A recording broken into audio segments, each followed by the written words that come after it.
Good afternoon, everybody. My name's Derek Sockleben. I'm here joined by Tom Cogswell. Hey, guys. And we're going to do a live Q&A on the new Inductrix FPV HD that we announced with Blade yesterday. Yeah. So this is a really exciting announcement for us. It's been a long time in the making, and it's cool technology we're really kind of the first ones to market with a system quite like this. So when we launched this, the HD kind of throws people. They're like, how do you do HD with an Inductrix size quad? I didn't trust it until like 2 weeks ago.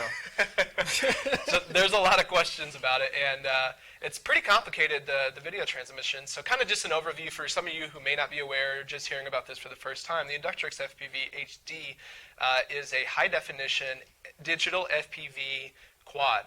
So what that does is it actually will transmit a digital 720p high-definition signal to your phone, to your everyday smartphone, your Apple or iOS device, so you can fly FPV. But the cool thing about it, and probably one of my favorite features, is it also records in 1080-60. So 1080p, 60 frames per second is a really great resolution, great frame rate for recording, and it's really kind of comparable to like what a lot of action cams are out there today. Yeah. So for mini quads and micro quads in particular, the difficulty has always been is when you're flying FPV, you have that analog signal that's low latency and it's easy to fly with, but you have to add an additional camera to have that HD quality video that you're going to want to share. Yeah. On Facebook, Instagram, YouTube, you see it all over the web. You've always got that extra GoPro. Mm-hmm. Yep. So the idea behind this was to come out with a product that kind of does both. And there's been products on the market that have done it before, but the difficulty and really the big challenge in that kind of a task to develop a product like this is having a digital signal transmit at a speed that's flyable, truly flyable FPV. And to accomplish that, if we kind of get in close on this board here, I went ahead and pulled the video transmitter out of the HD. It's a pretty complicated board. It's very sophisticated technology. It has a lot of great chipsets on it. It's got an Umbrella video processing chipset, which is similar to what you find in action cameras and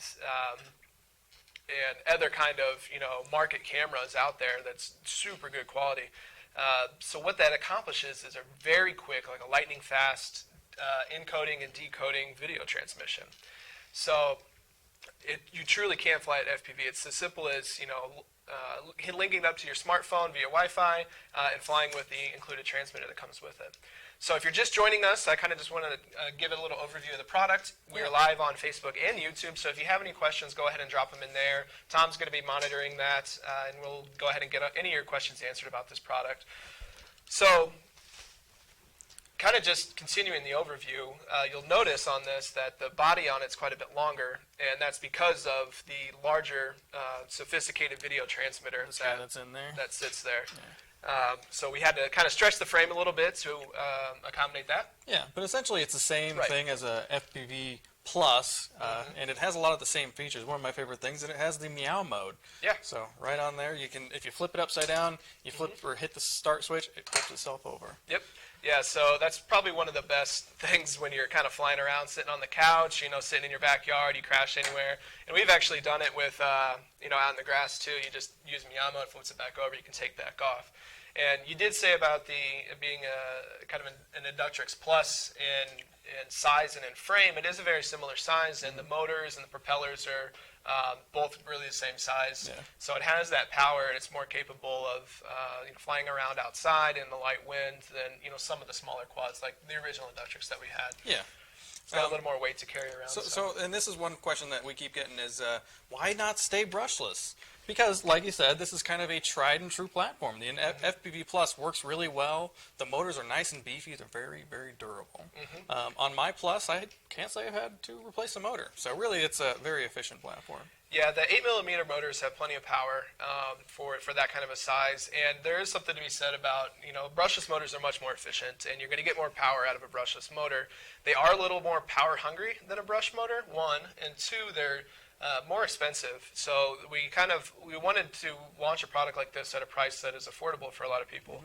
And certainly we could have put brushless motors on it, but in conjunction with that sophisticated video transmitter, it would have raised the cost quite a bit. Oh, yeah. So And the camera on it is a little bit heavier than what your traditional 5.8 video transmitter is going to be.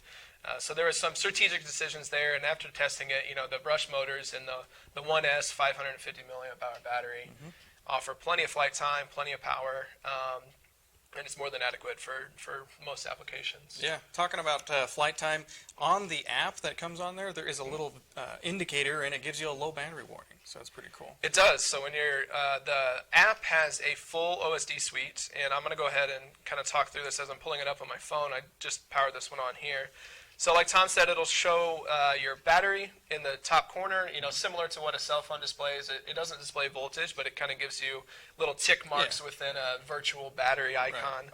Right.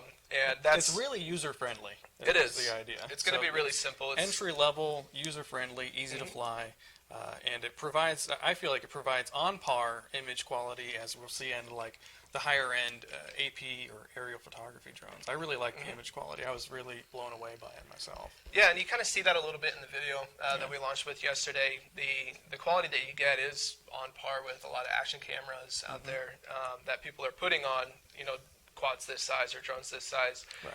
So when we're talking about price, we're looking at $250. Yep, $250 out the door. Yep. With the goggles, a charger, the battery, and the drone itself.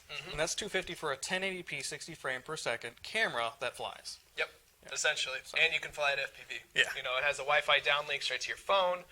So you get kind of the best of both worlds when it comes to packing those into a quad. So do you have any other questions coming? Oh yeah, we've got lots of them coming. Go ahead, shoot them at me. One of them that I've seen a couple of times is, what is the latency?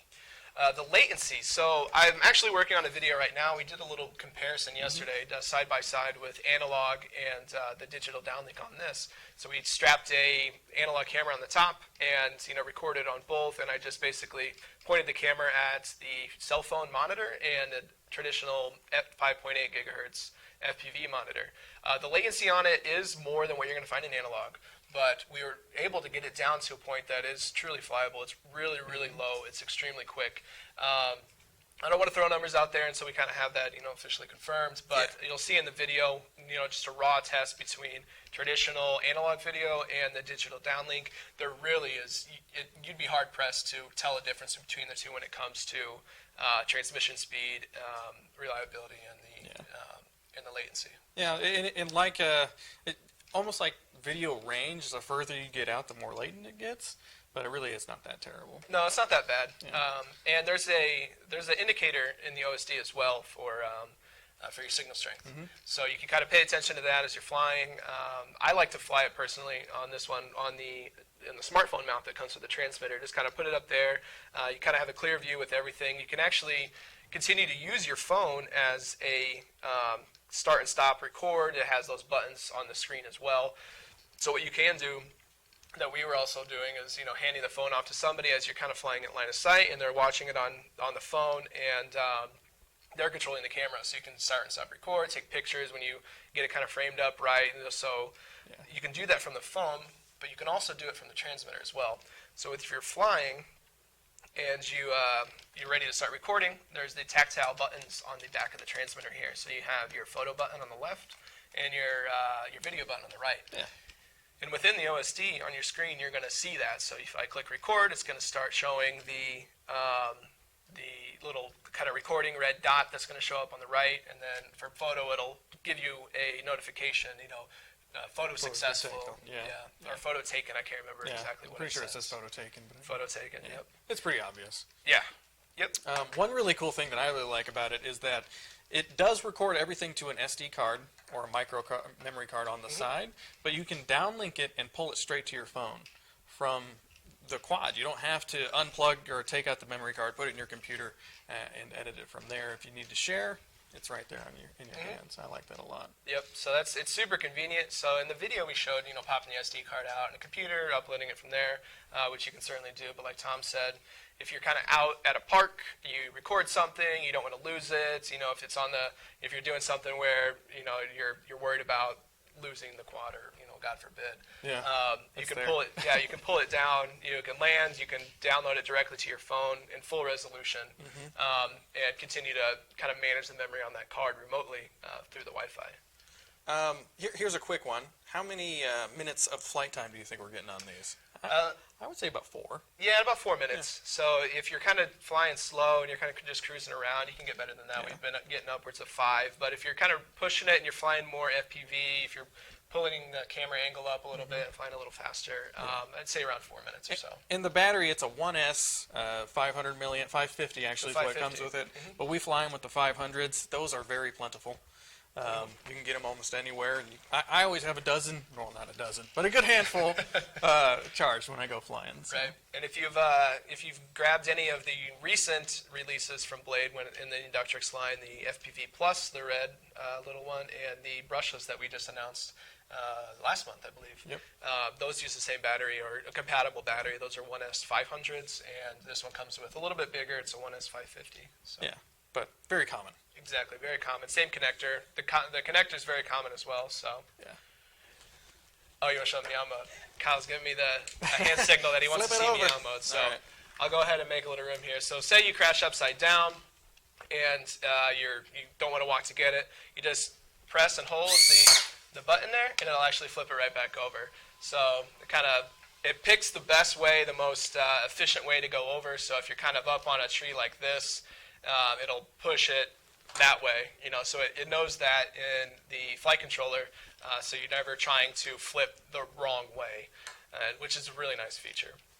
And it works very well. It works quick, and it makes a little meow sound. One comment was AS3X, question marks. Well, it does have angle mode. Yep. And essentially they're just all self-leveling modes, so it's essentially AS3X in that way. Yeah, so it's safe, your traditional safe mode, it's self-leveling, and then it also has an altitude hold. So this is something that's right. Yeah. So it's similar to what we had on the Inductrix Plus. We had an altitude hold mode there. It's got a little barometric sensor on the bottom of the quad, so it's a center stick kind of transmitter. So if you put it up, tell it where to go, leave it center stick, and you can just basically drive it around with your elevator and aileron. Yep. What else we got questions? Here? Do we have any coming through on YouTube? What all's included? Oh, so it comes with the quad that you see on the table. It comes with a transmitter here with a smartphone mount. So this is an articulating mount here that fits most large phones and maybe even some small tablets. I have a pretty large phone myself and fits no problem. It also comes with a set of goggles. A headset adapter, let's say. So this little guy here will take your cell phone, and your cell phone could drop right in there and close up. Even with a case on, even with a moderate case on, it'll fit. And then it turns it into a whole headset. So cool thing about that, within the app, you can do a split screen view. So when you have it as a monitor, it's just the full screen is the image.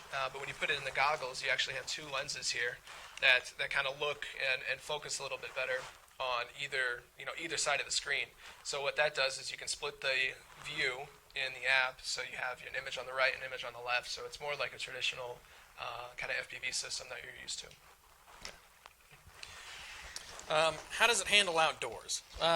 I would say, to answer that question, much like any other micro drone, it gets bounced around by the wind, but if it's a calm day, then you're good to go. Yeah. Up to 5 miles an hour would be my kind of limit, I would say, if you want a good photo experience. We pushed it a little further than that, but like you said, it's light. It's a small quad.